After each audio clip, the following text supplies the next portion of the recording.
నమస్తే అండి, నేను వాణి. ఈరోజు మనం భవానీదేవి గారు రచించిన తెల్ల మబ్బు అనే ఒక మంచి కథను విందాం.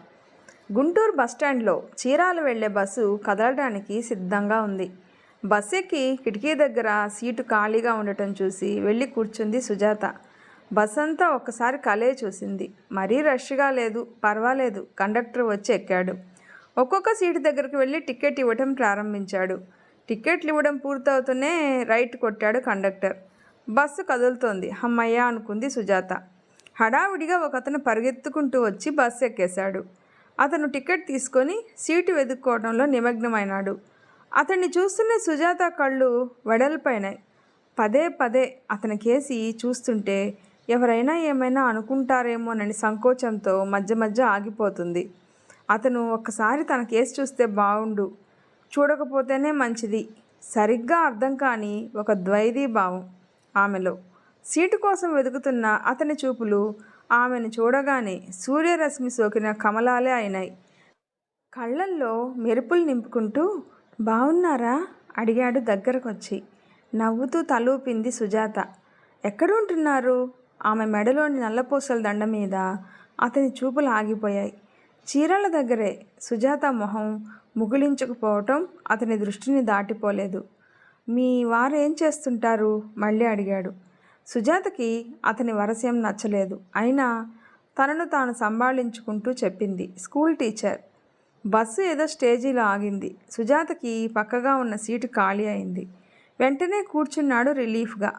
అతని సీటుకు ఆమె సీటుకు మధ్యగా నడిచే దారి ఉంది.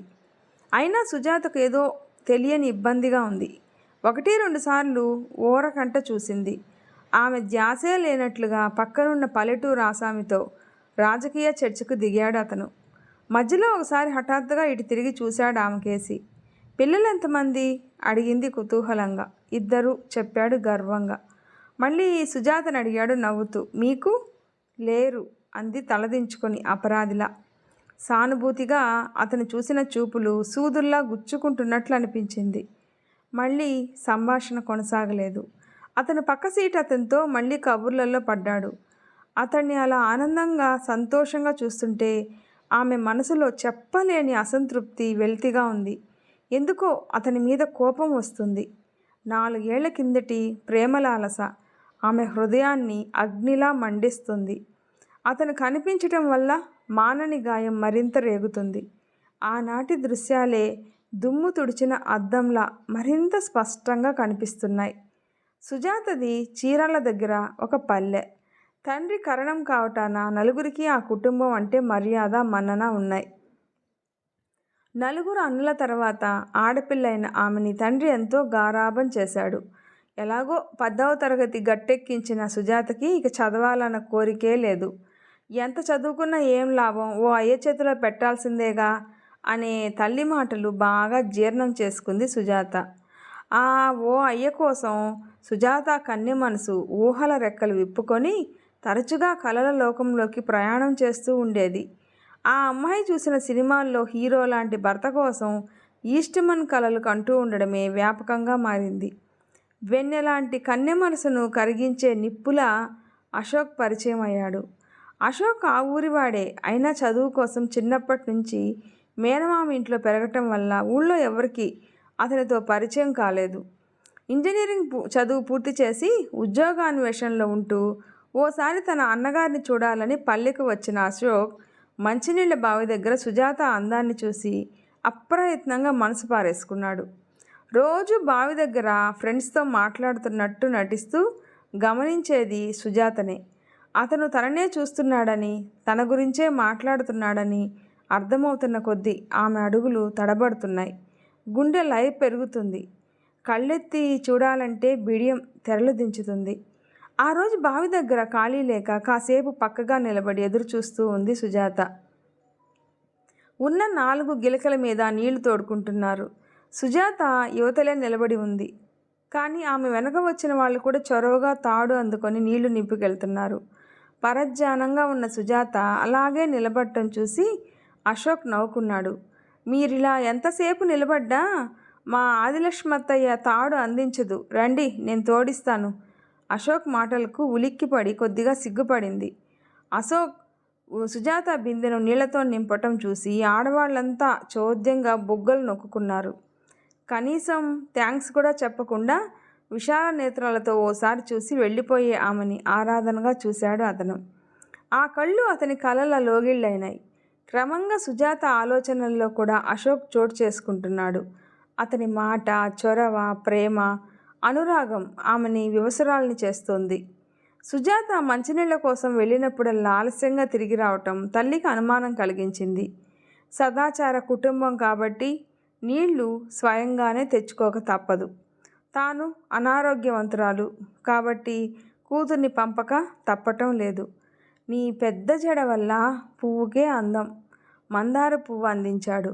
నీ విశాల నేత్రాల్లో నా నీడ చూసుకొని కళ్ళల్లోకి సూటిగా చూశాడు. నీ అరచేతి రేఖలు నా అరచేతి రేఖలకు జతపడినాయో లేదో చూడని పాణిగ్రహణం చేశాడు. బావి దగ్గర పూలతోట ప్రేమోద్యానం అయింది. కలల కౌగిలిలో కాలం బందీ అయింది. పల్లెల్లో ఇలాంటి వెన్నాళ్ళు దాగుతాయి. కరణంగారు అగ్గి మీద గుగ్గిలమే అయిపోయాడు. ఇంటి పరువు తీస్తావా అని జుట్టుపట్టి లాక్కెళ్ళి గదిలో పడేసి దాదాపు బందీని చేశాడు. తాను చూసిన సినిమాల్లో హీరోయిన్లా అశోక్తో లేచిపోయి పెళ్లి చేసుకోవాలని ఆశపడ్డ సుజాత అతడు ఊరిని విడిచిపోయాడని విని నిరాశతో నీరుగారిపోయింది. 10 రోజుల్లోనే పక్క ఊళ్ళో బడిపంతులు బసవయ్యకు రెండో భారీగా ఆ ఇంట్లో అడుగుపెట్టిన సుజాత ప్రాణం లేని బొమ్మలా యాంత్రికంగా మారిపోయింది. ఆమె దృష్టిలో అశోక్ మోసగాడుగా, పిరికివాడిగా మిగిలిపోయాడు. తొలి ప్రేమలోని మాధుర్యాన్ని రుచి చూపించిన అశోక్ మళ్ళీ జీవితంలో కనిపిస్తాడని సుజాతకు ఊహించనే లేదు. బసవయ్య గారి భారీగా బాధ్యతలు, బాధలు తప్ప అనుభూతులు, ఆనందాలు లేని జీవితంలో అనుకోకుండా అశోక్ కనపడటం ఆమె మనసును అల్లకల్లోలం చేసింది. చీరాల్లో బస్సు ఆగిన కుదుపుకు ఉలిక్కిపడి ఆలోచనల్లోంచి తేరుకుంది సుజాత. బస్సు దిగి నిల్చుంది. అతను దిగాక ఆమె దగ్గరికి వచ్చాడు. ఏం పని మీద వచ్చారు? కొంగు భుజాల చుట్టూ కప్పుకొని సంచి చేత్తో పట్టుకుంది. ముందుకు అడిగేయబోతూ ఆగిపోయి అడిగింది. ఆఫీస్ పని మీద. ఇక్కడికి దగ్గరలో పల్లెలో ఊరి పేరు చెప్పాడు. అరే, అది మా ఊరే. ఆనందం, బాధ ఆమె స్వరంలో మెలికలు తిరిగాయి. అలాగా, ఆటోలో వెళ్దాం. ఆటో కేసి నడిచాడు. ఆమె అతన్ని అనుసరించింది. ఇద్దరూ ఊళ్ళోకి అడుగుపెట్టారు. భర్త ఏమనుకుంటాడో, అశోక్ తన కాపురం కూలుస్తాడా, ఇన్నేళ్ల తర్వాత ఈ కలయిక దేనికి దారితీస్తుందో ఆలోచనల్లోనే ఇల్లు వచ్చేసింది. బసవయ్య గారు ఇంటి అరుగు మీదే కూర్చొని చుట్ట కాలుస్తున్నాడు. అతన్ని తన భర్తగా అశోక్కి పరిచయం చేయాలి అంటేనే సిగ్గుగా ఉంది. కానీ తప్పదు. పరిచయాలైనాక కూర్చోండి, కాఫీ తెస్తాను. ఇంట్లోకి వెళ్ళింది సుజాత. వాళ్ళిద్దరూ ఏవేవో సంగతులు మాట్లాడుకుంటూ ఉన్నారు. చదువు, ఉద్యోగం, పిల్లలు. లోపల నుంచే ఆసక్తిగా వింటుంది. నాకు చిన్నప్పుడే మా మామయ్య కూతురితో పెళ్ళయిందండి. ఇంజనీరింగ్ చదివించింది ఆయనే. ఉద్యోగం వచ్చి సెటిల్ అయినాక ఫ్యామిలీ పెట్టాను హైదరాబాదులో.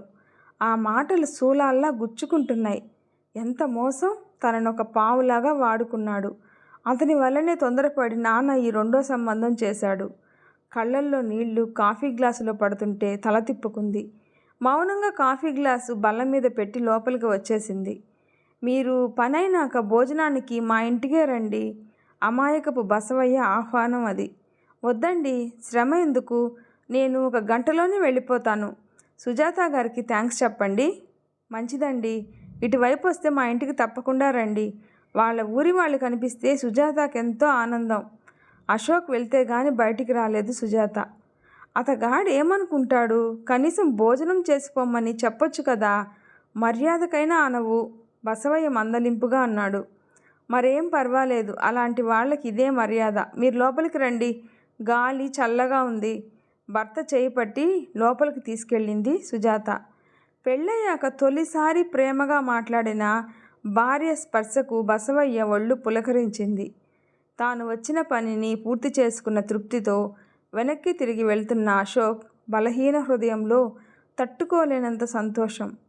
టప్పుమని ఓ చుక్క రాలింది. తలెత్తి చూశాడు. ఆకాశం నిండా ఆకాశం అంతటి నల్ల మబ్బు.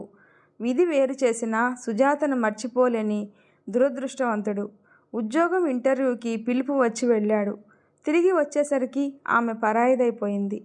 ఆమెను మరవలేక అవివాహితుడిగానే మిగిలిపోయిన సుజాత తల్లి ద్వారా ఆమె దాంపత్య జీవితం సరిగా లేదని విని ఆమె సుఖం కోరి అసంతృప్తితో రగిలే ఆమె మనసు మారటానికే ఆమె మేలుకోరి అలా విషయాన్ని మార్చి చెప్పాడు అని సుజాతకి ఎవ్వరూ చెప్పే అవకాశం లేదు అన్న నమ్మకంతో సాగిపోతూ ఉన్నాడు అతను.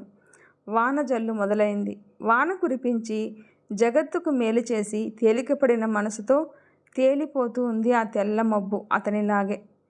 ఈ స్టోరీ మీకు నచ్చినట్లయితే ప్లీజ్ లైక్ చేసి షేర్ చేయండి, సబ్స్క్రైబ్ చేసుకోండి. స్టోరీ అలా తప్పకుండా కామెంట్ చేయండి. Thanks for listening.